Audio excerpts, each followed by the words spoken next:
Welcome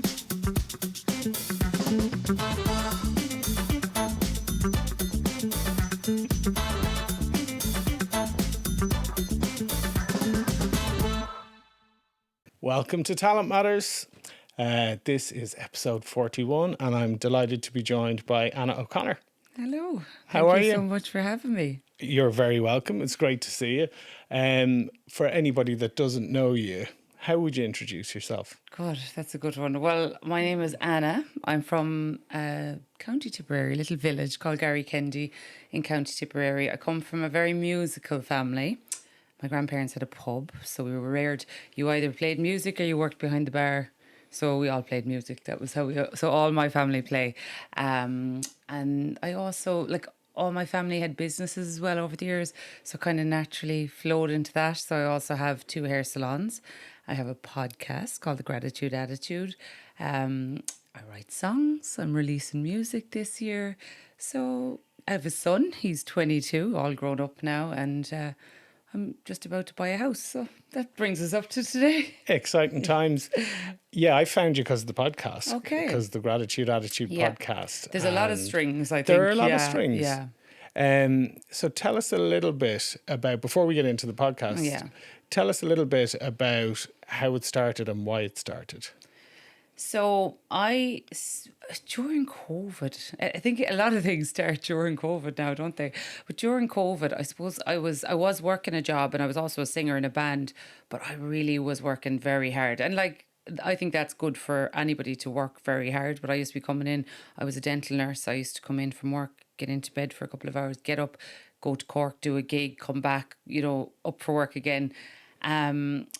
I was a single mother and I don't have get the fiddle out. I had always a good life and my family were very helpful with having, a son of my own, etc., etc. But I suppose I just felt like even though I was working so hard to even buy a house, even just to have more than just enough to keep you going. I was like, how the feck? I was nearly waiting, I would say, to meet someone so then we could buy a house or then we could, when I meet somebody, I was kind of lonely, etc., etc. I suppose anyone single in their 30s, rearing a child or whatever. And I decided, you know what? I'm going to do it myself. I'm not going to just sit around and wait for things to change. I'm going to change things. So I started, I suppose, just watching YouTube videos on the law of attraction, on manifesting. I read a few Jerry Hussey books, little things like that, like anyone would do. And then I ended up manifesting, if you want to call it manifesting. I know you're not a big believer in manifesting, but you are, it's more action-based. Yeah, it's not that I don't believe in manifesting, because I really believe in being clear about what you want and identifying your goals and visualizing it and working towards it. It is manifesting. The word for me, I just find difficult. I suppose you manifest anything. You were saying you're going on a holiday in a few weeks' time. You had to, manifest that holiday by thinking about it, deciding you're going to do it, take action. A lot of it is practical. And I would be more the practical side of it, writing the list, right, this is what I'm going to do. I decided I wanted to open my own business. I decided I wanted to, the business to be running. I wrote down everything I wanted. And at the time I was a dental nurse and a singer. So having 2 hair salons was kind of, I didn't even know what the business was. I remember sitting with my friend, she has a dental surgery in Rossgrey, and we were sitting down, it was during COVID, but she could still open. I remember being over there and she's like, what are you going to do? You have to open some sort of a business. And I was like, what will I do? And I had worked in a hair salon when I was younger. So I had the kind of flow of it a little bit. I would recommend if you're going to open a business, know something about that business. But yeah, so I opened a hair salon and I would say it was because I started to believe in myself more from, I suppose, doing the self-development, etc. So whether it's woo-woo or not, I don't know. I'm a little bit like yourself. I do believe in the taking the action and all that, but I would have seen a lot of the woo-woo stuff just happening itself. I'll only believe it when I see it. And I have seen a lot of things I manifest things oh, Jesus Christ, that really, it was a little bit like it will happen if you believe enough, but you do have to take the action as well. So I am a little bit on your side with that. Like, it is about taking the action. You can't just believe in it and imagine and it's just going to happen.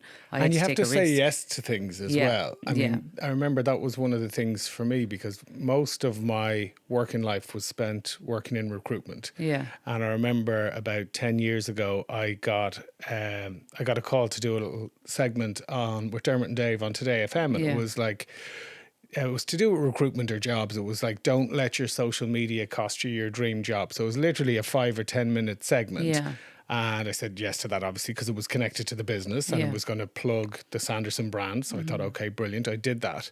And you also, we're talking about, you enjoy media. And I think as well, that's important for people to, like, I stopped myself a lot from doing media, because it was like our social media, especially, because sometimes when you're trying to do it, it's nearly like, well, why are you doing that? You can just enjoy it. I think it's a creative thing as well. And even meeting people and opening up your network, it's a great thing to do, the media, I think. Yeah, and it leads to other stuff, because the Dermot and Dave thing meant I got a call from one of the producers from The Last Word, Matt Cooper's show on Today FM, to say, why don't you come in and do a weekly panel on that? There was nothing to do with recruitment. It was to do with whatever was happening. But they wouldn't have known you existed. Exactly. So you got to say yes to stuff, don't you? And I do think if there's anyone listening that wants to do a bit of social media or has a business and they nearly feel, like I would feel, and probably for you as well, like I would feel the social media and the media and doing the podcast, it, like, people buy people now anyway. So even though I might be sitting here plugging my hair salons, nobody wants to hear about that. They want to hear about you, or they want to hear about me. But I do think that it directly does help your business to have a personal brand online. If that's something you like doing, you know, that it's okay to do that. 100%. Yeah. It keeps you top of mind, doesn't it? When opportunities come up. Yeah, exactly. So going back to the podcast, you're saying it kind of was born out of COVID, and it was born out of you starting to look into self-development and out of the salon as well. Out of the salons, because I decided, like, I literally wrote down, I want a business, I want it running, you know, a manager running without me. Well, not without me fully, obviously I still own the business and I still have meetings with my manager, but that's all I do now. And I have 2 different salons now and 2 managers. But that was exactly what I wrote down. And at that time, I had zero idea what even my business would be. And I mean, like, I think I had about €6,000. So I didn't have much money. I didn't have any particular business really in mind. And if you fast forward 2 years later, I did manifest all that. It happened. So now I did take the action. And a lot of people thought, I remember my own dad saying, and he says, we stop saying that to people, but it was during COVID. I wasn't a hairdresser and I was doing up a salon. And I had one girl that she hadn't given me the yes or no that she was going to work with me, but I was doing this. And it was a bit delusional. Like, I think sometimes when I look back, I go, geez, because even like people really helped me. You know, I had a guy, Carl, did a lot of the work in the salon, and then the electrician, and they all said to me, sure, whenever you bring in a few bob, pay us. They were just very good to me. Like, you know, they weren't putting me under pressure, and I didn't even ask them to do that. I just kind of knew it would work out. And it did. But I remember Dad saying, Anna, like, this is not going to work. Like, what are you doing? Because you were setting up a hair salon and you weren't a hairdresser. Yeah. No, I had worked at a hair salon, so I can do bits. Like, you'd often see me in there. I could wash hair. I can do a few highlights here and there. And, you know, bits and bobs I can do. But I had no clientele or anything like that. And I think it was a little bit, you see, hairdressing during COVID, everyone was talking about the hairdressers and how great they were. And I think maybe that's what put it in my head, how in demand they were. So that prompted the podcast. Yeah, from doing all that, I was like, well, I manifested all this. I'm going to start just documenting my journey of manifesting. And like, I'm not claiming to be an expert. I'm just doing it because I just learned how to do it, and I'm going to bring you with me. That's kind of what the podcast is. It's not me preaching. It's me saying, well, I did this. And even like over the years, you know, this is, you know, 5 or 6 years later, I have manifested plenty of things that weren't actually, like, I don't feel I got them. They were physical things like Range Rovers, houses with views of water. You know, they were things that I did write down, but they were things that kind of fell apart, but they didn't make me happy. That's what I was going to say. Yeah, they're not sometimes things that I make think you like happy. I've learned again, and I'm always talking about manifesting, and I'm honest with it. Some parts of me are a little bit like, in a way, I've manifested so many physical things that didn't make me happy. I'm like, okay, I kind of nearly learned, like there might be another side to it also. I haven't dived fully into that, but like I have manifested things, physical things, and what I learned from the whole journey so far is that they're not the things that make you happy at all. I agree. And sometimes they can make you more unhappy. Like the universe might give it to you, but it's giving you literally a lesson. You might be sitting in this beautiful house with a beautiful view, and you might be very, very miserable, or you might be, sitting in your Range Rover crying about, I don't know, that's what happened to me. So, I'm happier now, but I think I've learned a lot of lessons as well. It's funny that you say that, because I was having a very similar conversation with Sheila, who we both know on the Sheila Show. And I was saying to her that when I was younger, like I was in this kind of mentality of trying, to achieve things. I played sport, and I thought, okay, if I could make the national team, or if I could get to the European or World Championships, then that'll be enough, or then I'll be happy.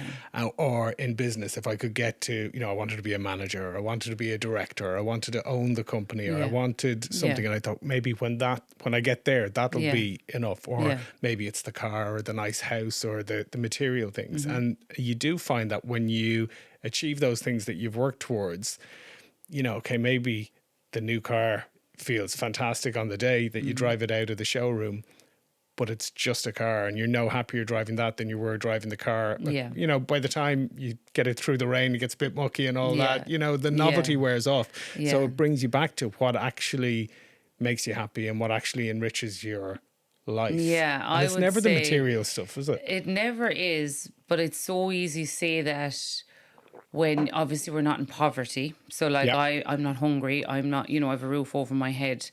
But I suppose I would actually say in my life, I've learned this like over the many, many years in different situations I've been in. So I would say money is overrated.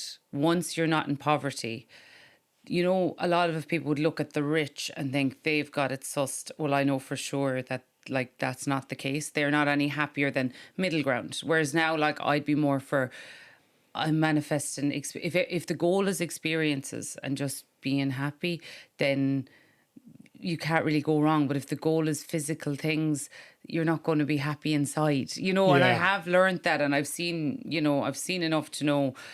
Obviously, money comes and money does go, and I mean, I am lucky enough not to be like, in poverty, but I do know that like just having your health and like feeling good inside and being physically fit, those things are worth a lot more than having loads and loads of money. Yeah. That's a really good point. And I like where you've taken that in terms of being physically fit, because when there's the whole hardware, software thing, isn't there? When people feel down or they're going through tough times, that's when they're not necessarily good to themselves or looking after themselves or eating right or getting out for a walk or for a run or into nature.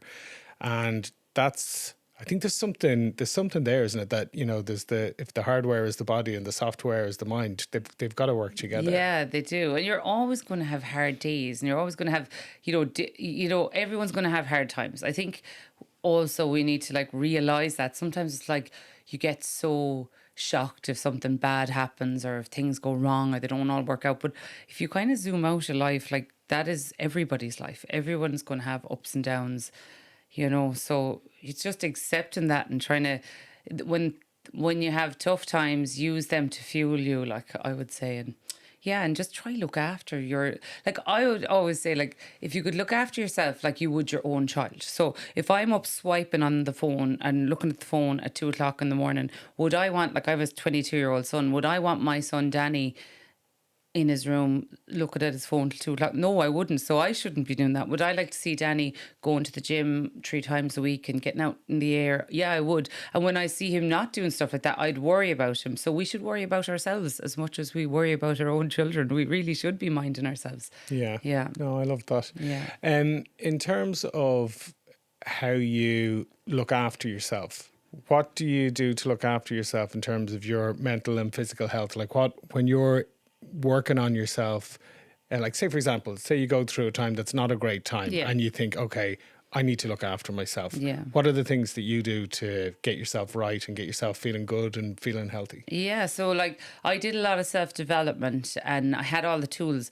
but I never like had any, luckily enough, unlike I was in my like 40 at this stage, I had never had any really hard times. Like all that I had lost was maybe my granddad, nothing too bad, but I'd done all the work on myself. And then it was May 2025, I actually lost a baby at 15 weeks.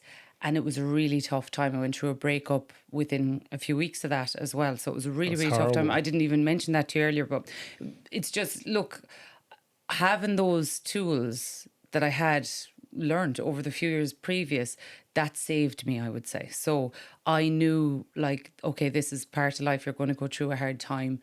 What do? I have to get up. I have to get out for a walk. And I'd even say to people that are going through a hard time, like, even to get up and have a shower and get dressed, that will help you, or just brush your teeth, like keep it like down to the simple things. But if you can at all, like exercise does really help. Meditation helps a lot of people. Definitely the gym saved me, going to the gym every day, just keeping my head right.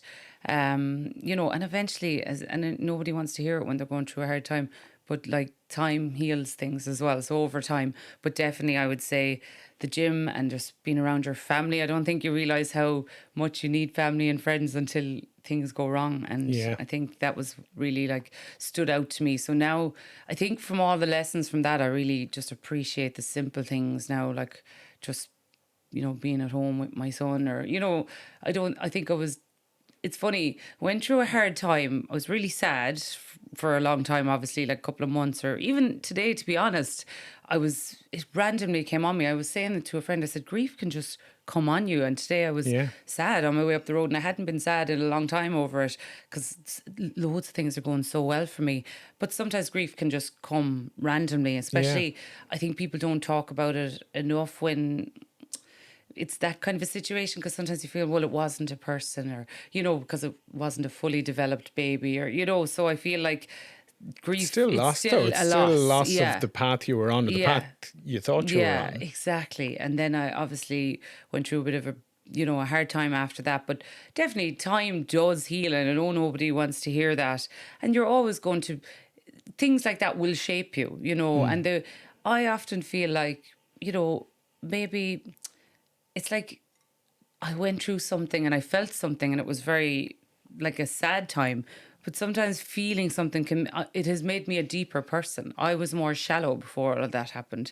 And now I know I felt, and it was a sad thing to feel, but now I know what it's like to really feel hurt and sad. And I think it's kind of character building at the end of the day. I think it has made me more empathic to other people, and it's part of one of life's lessons, So sometimes these hard times are sent for a reason. Yeah, well, that's what they say about grief, isn't it? Yeah. It's that it's not linear. It's not like you go through the stages of grief and then you're better, and then it's over. And I thought it's it like was early until today, which was strange. Around. It comes around.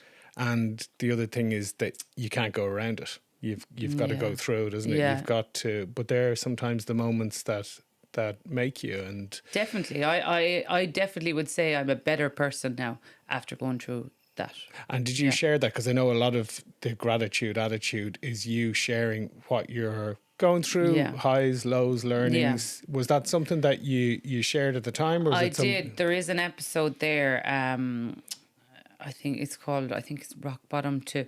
I took a break, obviously. There was a lot of complications. A lot went on. I took a break from the podcast, and I did come back and do an episode then. Like, I didn't, obviously, there's more than just me involved. So you don't want to be, I don't want to talk about everything or everything to do with it. You don't have to have privacy to an extent as well.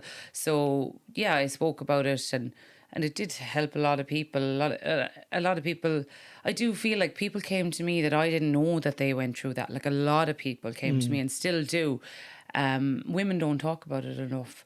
And there's all different circumstances. It's not as straightforward as, oh, I just lost a baby. Like, there's loads of different circumstances when it comes to that, and grief with that. And a lot of people came to me after that I didn't even know. Even, people that I'm related to came to me that I didn't know went through that. And I think it is something women don't talk about enough. And it is it's grief, like, but we almost don't feel like we're entitled to have grief because, well, I sometimes feel like that. Like, am I being dramatic because I'm sad about this? But actually, it is real. If I feel it, so other women do too. And it's interesting that with podcasts, it's such a unique space to be in, that you are potentially in somebody's ear on their headphones when they're on a walk, when they're out getting their steps in, or when they're going for their run, and you sharing what you've gone through, and whether it's grief or whether it's the tough times or whether it's stuff you're really happy about that you've worked hard for and you've achieved. Yeah. People take something from that, don't they? They'll take something, yeah. And you know that yourself. Like, and we were chatting on the way up. We walked up from the town, and you were saying that like, we can't just pretend just because you're running a successful business or I'm running a business, that life isn't fucking great for everybody all the time, no matter what you have. It's not. Yeah. And I think people need to hear that more, because especially in the media, everyone's going around, especially social media, pretending that everything's perfect. So I don't like to pretend, because, like, I have a great life. Don't get me wrong. I have a great life and I feel very grateful for that. But it's not always great all the time. But you've grown a social media following, not by putting up the filtered and airbrushed images, but more by... I do that sometimes. Oh, do you? That's the odd time, yeah. Put a little thirst trap up here and there. But Well, you do a lot of sharing actual kind of authentic, genuine stuff more that people relate to more than... Exactly. I think it's important. Filter on stuff. I think this might be the moment in social media where things have changed in the last little while. And I'd even noticed my own, like, I have been trucking away at social media for years because I enjoy it. And again... How did you get started with it? When I was in a band, I had to do a little bit of social media for the band. And to be honest, I think the hardest part of social media is pushing through the first little part where your family and friends are going, you big Egypt, what are you doing talking into the camera? Don't mind your family and friends. Push through. If you like it, like, if you want to do it. I almost feel like I'm a songwriter as well and a musician, and I would notice, like, in the arts, because I'd be in with lots of different people in the arts, whether it's musicians, and I have great friends who are influencers or whatever. There's a bit of a snobbery, not a bit, a huge snobbery towards influencers. And I kind of feel it's because, well, personally, I'm like, these are just the new creatives.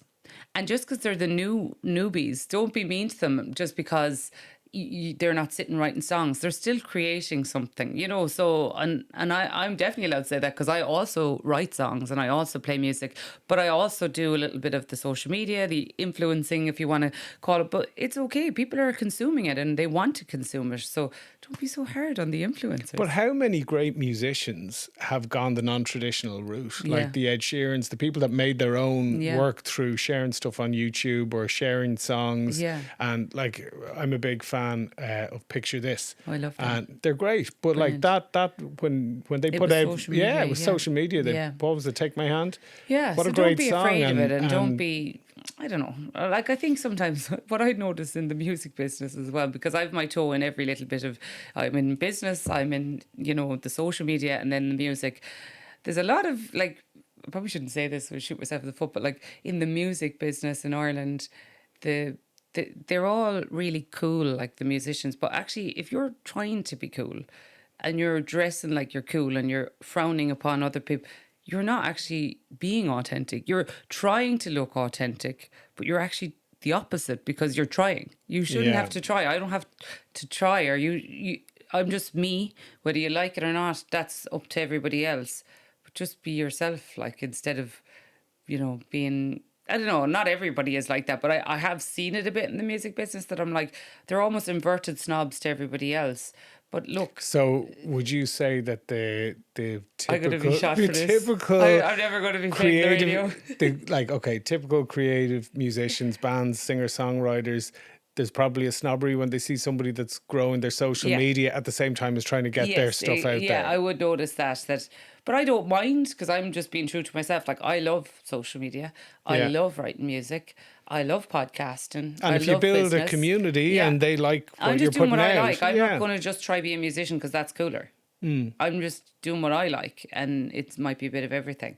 And you know, I wouldn't look at someone that's just creating videos or that's just an influencer and judge them. If they like doing that, they should be allowed to do that. Okay, so let's do the music thing. Yeah. If I was to look at your Spotify playlist, yeah, you'd be. What's the mix on there? I think I'm very like, I listen to everything. I love Picture This. You know, Me too. I love I love Dermot Kennedy. I love Damien Dempsey then randomly because I was actually in Dingle the weekend and he was playing down there. He just happened to be there. And I was on because I'm doing a few interviews for a new media business that I'm starting with Megan Scully, and we were saying we'll try interview Damien Dempsey. And I said, "Oh my God, if I got to interview Damien Dempsey, I'd be so." She was like, "Of all people, I didn't think you'd be a fan." So I think like that, whatever touches you and whatever you like. Doesn't matter if it's you know, cool or not to everybody else, but yeah, very mixed Spotify, I would say. Like I went to like one of the best gigs I was ever at. I brought my mother to the Rolling Stones and it was a brilliant night. I've been to I brought my son to the Two Johnnies this year. It was the Love like the Two it was Johnnies. a bit of crack, you know what I mean? And they get a ficking hard time too, and the two of them are laughing all the way to the bank. Do you know what? They are they played the Puka Festival in Trim last year and we brought the kids to it. And Meadow was, I think, was she 9 at the time? She was 8 or 9 at the time. And she was up the front. She was singing the Gada Scan, the lads gave her a hat, brought her backstage, and they were absolute gents. And the kids absolutely loved them. They're brilliant. And I think like the Two Johnnies are a real, like, if you work hard, you know, look what you can do. And they did work hard. The two of them worked very hard for years and they deserved their... They do. And they've got an unreal ability at capturing what's in the Irish psyche in terms of... We can all relate to them a little bit. They're probably like main audience, I presume, is... Like I went to the Two Johnnies Pints in a Field and... I don't think like I'm their target market. It was very, what would I say? It was agricultural almost. But then I would have thought it would be more like GAA, but it wasn't. Like there was a lot more agricultural vibe. But like that's I'd say the GAA and the agricultural, but like I relate to them and I listen to them every week and a lot of my friends do as well. So they really hit everybody. And we're dubs. Myself and Leanne are dubs and we were there giving it loads. We absolutely. And I think just the energy that they put out there is just really good. Exactly. Like it's a feel good, it's up tempo, everybody's having the crack, really good. Okay, so your stuff then, how would you describe, 2 questions. How would you describe the stuff that you write? And the second part of the question is, when you have to get up and do a cover somewhere, what's your go-to song if there's a session and somebody says, right, up you go? So my stuff, I actually haven't released any music, so I'm hoping to release this year. I'm trying to still find my sound a little bit. I was rushing and recorded a couple of songs and I'm like, no, I know then you can get into that trap if I'm not ready, but I do want to be really happy with my sound. So that's kind of a different conversation. But like my songs, I've written songs for years, but the last 2 years after my, someone says we never waste a good trauma. After all the sadness that happened, I wrote like 20 songs. I got loads of songs out of it. So when you are feeling a certain way, that's a lot of musicians would say that's when you will get your best work out. And I've a lot of songs written now. So I would say like they're emotional ballads. A lot of them are sad. Some of them I'm trying to write now about more like the repair side of things and how like I'm happy again. I've written Christmas songs, so a little bit of everything. I would say it's kind of going to be like a folky sound is where I'm going with it. And then if I was to, so I was playing a little session in Dick Mack's in Dingle the weekend, and I'd always start off with the Lakes of Pontchartrain. That's my kind of go-to song. I don't know it, I don't think. Do you not know it? I don't know. Oh, I have to give you a bar of that now. Okay, no, sounds good. Tell me about some of the opportunities that came out of growing the social media part. Do you know what? Again, we stop obviously ourselves. Being here is the highlight. Really a huge highlight. But I love this. And like, I do think, again, we have to roll it back to like, it's, if the goal is experience, you can't go wrong. And I enjoy doing it. I enjoy creating videos on social media. I enjoy, going on my stories. I've built a little bit of a community. I get lovely, might get invited to things or even meet other people that might say, come to this, and you meet other people from it. And I just feel like there's very little negatives in it, if I'm honest. And, I'm trying to think like, I've been on plenty of podcasts. I've met loads of people. I get invited to a lot of, like these kind of events for maybe a tan company Yeah. or, but they're very fun. Like, I mean, for me, before I started doing social media, I was in my 30s living in rural Ireland. And there is no social scene, very little. So it's my social outlet now. Yeah, good I brand have, launch is yeah, okay. you can't fucking Few beat free it. drinks. Free glass of champagne. Like, who's going to say no to that if you are? Like, and for me, it's given me, like, it's almost like a new community. So I really enjoy it. And again, I'm not in it for the money. Money will come and that's fine too. And same with business, and things will be up and things will be down, and that's normal. But I like the lifestyle of it. I like the people I meet, like sitting here tonight. It really is about the experiences for me at this stage, because like, you only live once. Yeah, and and what else did you be and doing? I feel like I have Yeah. a lovely social circle from it now, and I'm very grateful for that, Do you know, it's funny what you said there, because I've heard a couple of people recently say things like that. And I know I probably felt the same when I go back to when I was in my 30s. Yeah. There's this kind of panic that almost sets in, that people think, I'm in my 30s. I need to, settle down, have a relationship, move on to the next phase of life. Yeah. And like, I've just turned 51. Have you? Yeah. Jesus, I thought you were about Well, my there you age. go. No, just turned 51 Wow, there. you look great. 51 last month. And then when I think back to when I was 31, I felt all this panic, or not panic, but this that I. There's a bit of a lull in your 30s. That's Isn't what there, I that think. you just I'm kind in my of 40s feel now, and I'm like way happier. Exactly. Yeah. You feel like you should have everything figured out, but you're really just a kid, Yeah. so Bit but there lost seems kind to of be in- there yeah. seems to be a cohort of people at the moment that are at that lost phase where things are difficult at the moment. Like you said, it's hard for people to buy a house. It's hard Yeah. for people to have relationships when it's dating apps and everybody is almost disposable. Yeah. Nobody's focusing on the moment. They're focusing on what's next. Yeah. So there is a bit of despair in that generation. There is definitely. I had it myself. Luckily, I always am so grateful. I had Danny very young. I was 18 when I was, having Danny, and I never felt a panic then to have more children. I was just happy like I had Danny. And that was great because it took that away. But I can understand fully how a lot of women, especially in their 30s, like, Jesus, you'd be kind of panicking because you want to have kids. And I understand that. Like, I would have wanted to if I hadn't had Danny. You know what I mean? At least that was kind of that. But I do see how that can happen. What I would say, like, what I've learned from being like in my 30s and lonely and single, and now I'm like in my early 40s and I'm single but not at all lonely, which is I would, if you said this to me at 36, I'd be like, if I'm single at 41, but I'm so much happier.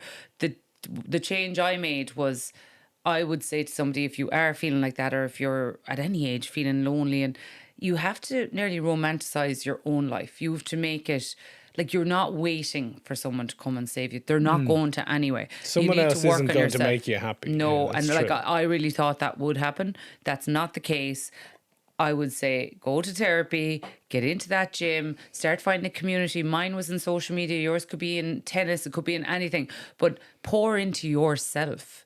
Make it I have a friend, Con, and I always say the Con Ryan show now. It needs to be the Con Ryan. Make it about you, and pour into yourself. That's what I would say. And then the rest will come. I know when I meet somebody in the future, it'll be lovely and all that. But like, I have a great life now. So if you need to make your own life great, and that's not like, that's achievable for anybody. That could be just getting up in the morning and going for a walk every day, making the effort to meet a friend for a coffee, but do not put your life on hold.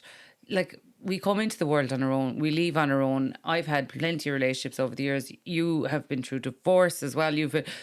We're not with the one person forever. It's very feckin' rare that you are, but you are with yourself forever. So I would say make that relationship the most important, is my advice. Yeah. And it is good advice. So when you think about manifesting and you think about the future, what's on your mood board these days? I have on the mood board in my bedroom. I actually have. Do you actually have a mood board? I do. Oh, yeah. okay.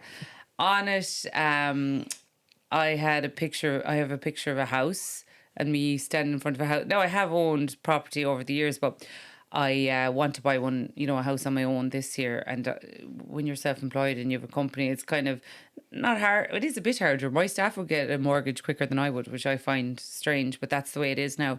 And I struggled a little bit the last few years. I was also in a relationship as well, so I thought that we were going to build a life together, and that didn't work out. So then I had to regroup last year, and I decided, right, I'm going to buy myself a little house, and I kind of, I backtracked a bit. I wanted to. I'll get it all in the future if I have a big houses. I've lived in plenty of them. They don't bring you happiness now, and I do realise that. So I just want something that I can call my own and feel secure in. And if that's a small little cottage, that's absolutely fine. But I would like I know that I'll meet someone, but it's not the most important. If you said to me it'll be 10 years, I'm like, that's absolutely fine. Which, God, if you said that to me in my 30s, I would have died. I needed somebody, whereas I don't need someone now as much, and I think that's because of all the work I've done on myself. But I just want to be happy and healthy, and it's not about fancy cars and fancy houses. Security, feeling of inner peace, that's what I would be, and look, I like the things I want to do now. Release music. I would love to be number one in the charts someday. I'd love to play a song in the Tree Arena. That's something that's actually on my mood board. Don't know how it's going to happen. It could be anything. It could be, just invited out to sing a song. Could be my own show. I think, aim high. So if I'm releasing music, or if you're doing something, the highest in Ireland you can get, I suppose, is like the Tree Arena. So aim for that. And sure, if you miss, and the other fun opportunities will come. That's the way I look at it. But I'd like to work more in social media, in media. I really enjoy that. What would be your dream gig in media? Put it out into the universe. Into the universe. So I have an idea for a show. I think it's kind of coming together a little bit at the moment, but you can't say too much now, or somebody else will rob it. But. They can't, because they're not me. You can't be. You have to be like.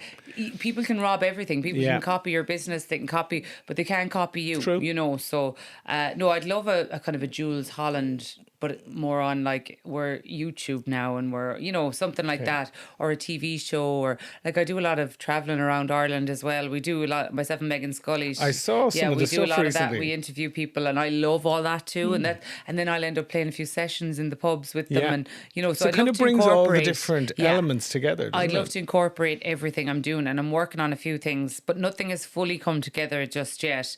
But I feel there's something big there's coming something for me. there, isn't there? That if you can tie all those bits together, it will work. There's something there. And the community thing is interesting as well. Yeah.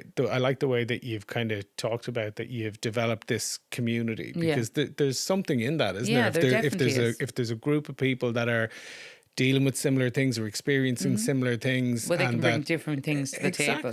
No, there's strength in numbers. You are going nowhere on your own. Say you want to do social media and you're not helping other girls. And so, if someone came to me for help, or they were asking me, I would never, it's all about sharing. It's all about bringing what you have, but helping somebody else in it. Because anyone that's made it in the media or in business or anything, they don't make it on their own. I said, when I opened the hair salons, I had, a carpenter doing the work saying, Anna, there's no panic. He helped me, no panic. And obviously, I had to pay for certain things, but people really rallied to help me. But that'll come round for those people. And I would do that as well. And I think in anything, if you're all like this, if you're like, everything is me, you're going nowhere. You have to help others. Others will help you. That's how it works. Well, let's help the people that want to grow their social media that are listening. Yeah. So what's the mix for you between the stuff that you can just shoot as a story without giving too much thought versus stuff that needs to be edited, that might be a post, if you were doing something with a brand, or like you were saying, if there was something that was more like when you went traveling and you were stopping in to do a session in a pub. So what's the mix between kind of shooting it live and editing? I'll give you an example. So I'm working with Megan Scully at the moment. Megan has worked with MTV. She's working with TV3, RT, all of that. She is self-employed, but she does a lot of work in the media. She studied media in college. She's brilliant at editing videos. She's brilliant at presenting and interviewing. But I'm working with her, and I'm bringing the music, and she's doing editing, and she's bringing what's good that she can do. But on her own, we're fine. But together we're way better. So it's like an example of two people come together. They both bring their skills. that's why you need more than one. You know, you might have certain skills and then somebody else brings, you know, that in business and everything. That's how it works. Like, I feel like it's you bring what you have to the table, they bring what they have, and then. So you edited out of the Anna and Megan show. You're the more shoot it as a story, and she's more head screwed on. This is how we do it in the media, Anna. Because I would have done bits over the years, but I'm not media trained. You know, so she's teaching me, and I'm teaching her to be a little bit more chill and a little bit more natural, because that's how I do things and that works for me. So it's all about like being open to learning, I think, and even in the music. And I'm always open to writing with different people and learning from different musicians. And, you know, I think being open and not thinking you know everything, because I certainly don't. And like with social media, if you are thinking of doing social media, I'd say just fucking go for it, like, and try and be yourself as much as possible. Do you get much stick? Do you get, like, you know, there's lots of trolls or do you... I don't really. You know what is gas on TikTok? TikTok, I call it the Wild West, and I'd be bigger on TikTok than I would be even on Instagram. A lot of people, if someone came up to me, it's usually, oh, I know you're from TikTok. But I love this, and I think this should be rolled out with more apps. But TikTok used to be like all the comments be just there. So now anything negative, so they'll see that, or TikTok or their algorithm will see it, and they put it into a different folder. You will have to go and find those comments. Now, I've never once looked into that folder. That would be like self-harm now, going over. So you cannot physically write anything, you know, like trolly. Yeah. You can write something if you have an opinion on something, but any trolls now, TikTok just pull them out. You can't see them. So I've seen a couple of people. There should be more of it. It's a great idea. I've seen a couple of people recently who made great content out of kind of naming and shaming the trolls. Yeah, you know, Darren O'Connor does that. But I couldn't go into that. I feel fair play to you, Darren, because I could not look at that folder. I wouldn't be able to. It's like self-harm. I think we have to be careful. I'd never look myself up on Tattle or anything like that. And I know that possibly, I don't know if there is things, I don't care, to be honest. I don't want to know. You don't look at those things. I never would look back, or anything that you know is going to hurt your feelings. Don't go Googling things that you don't want to see. I just don't go there, because the minute like you have trolls and the minute people are saying negative, not everyone's going to like you. You know, that's normal. But I think when, like, that's a sign that it's actually working what you're doing. You know, if you do have trolls, etc. But I don't want to know. I don't look. I don't want to hear it, and I don't see very much of it. It's very little of it on Instagram, to be honest. But you're more into putting kind of positive vibes out there, and I think people would be nearly embarrassed to troll me, because I just, like, sure, I'm not being fake. I am being myself, like, so, you know, they're only letting themselves down. People know that now, but I don't really get much trolling, which is good. That's good to hear. Yeah. I'm going to ask you to sing a song. Oh yeah. So what are you going to sing? Can I do one of my own songs? You can do whatever you like. I'll do what I wrote. This one's called "The Last Time." I wrote this about 6 weeks ago myself, and a guy called Colm Gavin. He's an excellent songwriter from Dublin here. I write in a place called Aris Cronin. It's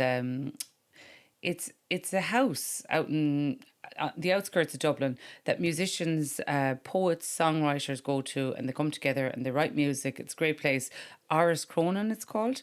Colm and myself meet up out there once a month. He's out there all the time doing bits, writing with lots of people, and I write songs with him. So this one is called "The Last Time," and this is about basically, you know, well, I don't know if you ever do this, but you know when you're like finished in a relationship, but you might just go back for one last night, but like, you know, it's not going to work, but you just go back anyway. So yeah, I think it has. I think most people have been in that situation. Yeah. You know, it's not right, but you know, so it's kind of a sad song, but I think everyone could relate to it. Yeah, brilliant. This one is called "The Last Time."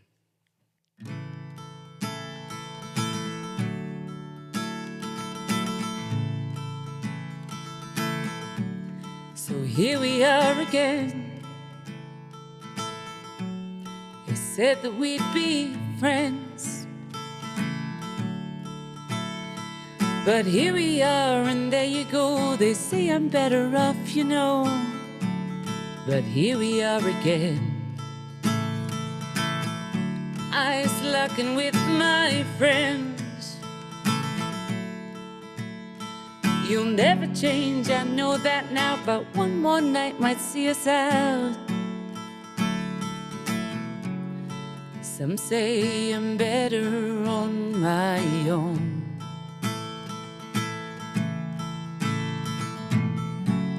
But I can't explain how it feels when we're alone. 'Cause it feels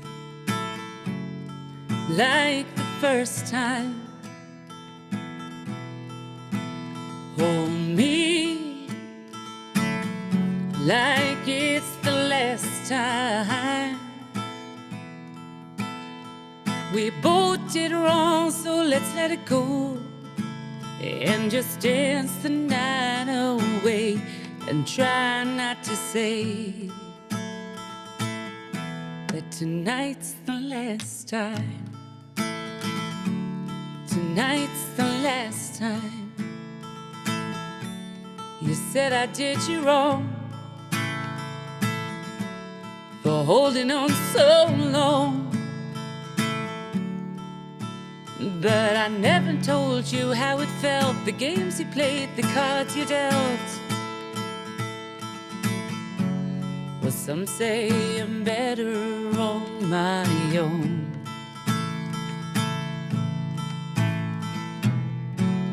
But I can't explain how it feels when we're alone. 'Cause it feels like the first time. Hold me like it's the last time. 'Cause it feels like the first time. Hold me like it's the last time. Well, we both did wrong, so let's let it go and reminisce the good old days and try not to say that tonight's the last time. Tonight's the last time. 'Cause tonight's the last time. I want to say a huge thank you to you for coming in today and for sharing your story. Because what I really like about you and your work is that you put good vibes out there, and I hope that good vibes come back to you. And I'm looking forward to the next iteration of the podcast or the show, and just want to wish you continued success and happiness. Thank you, Donal, for having me. I really enjoyed the chat. It's like a therapy session. Well, it's a sign of a chat well had. So thank you so much, and everyone else, we will see you next time.